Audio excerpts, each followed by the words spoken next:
My vision would be that the Muhabura Biblical Study Center, which we have started here in our diocese, will be the catalyst of the Third Millennium curriculum in East Africa and beyond. My dream would be that this be the hub, and being the hub, being the center, we can have some offshoots in our district, decentralized, in other words. That's the word I'm looking for. We be here, we decentralize. We heard maybe something like a mobile training, and we go into our district and we do the training there. I have 9 districts in the diocese.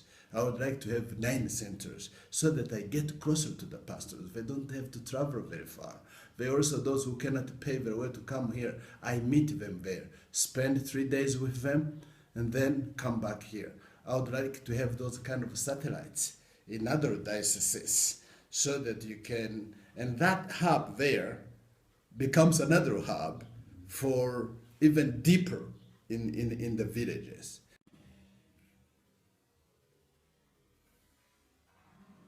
So I think bringing teaching and training in the language that people understand is very, very, very crucial. You know, if I had my way, all the education in Africa will translate into the languages that they understand.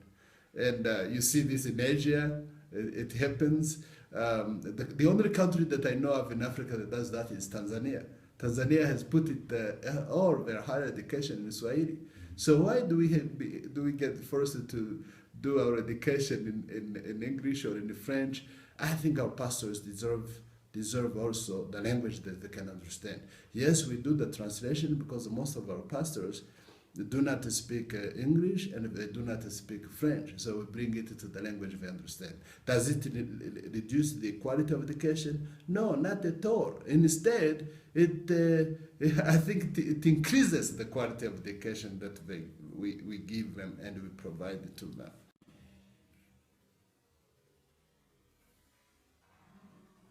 My pastors here, if I take this pastor away and I send him to Uganda for 2 years, one, I have lost those 2 years, and he's away with me, and I stayed here and he's there. I think there is something like 4 years in between us now, because the 2 he has gone here, the 2 we have gone here, there is a good 4 years. And over there, we wait to benefit from his education after the 2 years. And he comes back. He starts all over again because the people he left behind are not in the same place where he left them. And after all, he has to readjust his education, transfer of learning. I believe that if the pastor is in ministry, in service, so I pull him out, I bring him here, he can take exactly that immediately when it is still fresh and take it back to where he's working and see how it is working.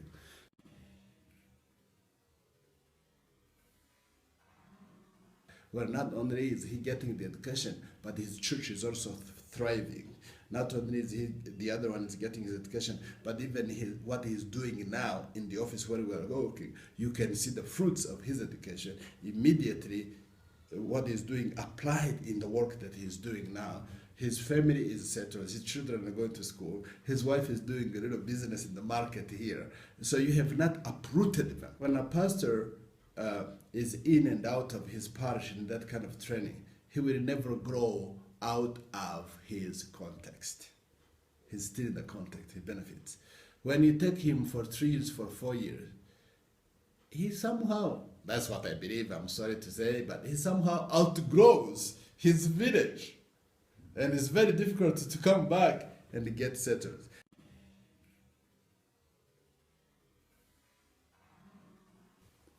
I went to seminary. I even went to Kenyan Bible school, live alone in America. Do you realize that you can take one student here and take him to America, for example? If the seminary gives him a place to stay, housing, and they give some real money, what would be the cost? No more than 20 to 30,000 a year. That's the cheapest. I know some where you can pay 40,000. Give me 40,000, and I train over 100 pastors. Just for one person you train in the US, I train 100.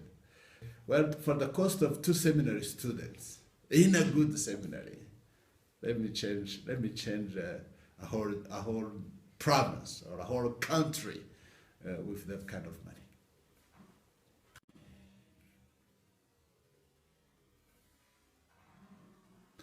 And we have seen the result. We have seen the testimonies. We hear some of the pastors saying, well, this is the best education I've ever had. And we are actually starting to attract, these are not just the Anglican pastors we brought. We have people from the Restoration Church, we have people from the Free Methodist Church, not many, and we have people from other dioceses. If we had the opportunity, we would bring them all. But we haven't had that resource, that capacity. But our dream is someday we will be able to do it.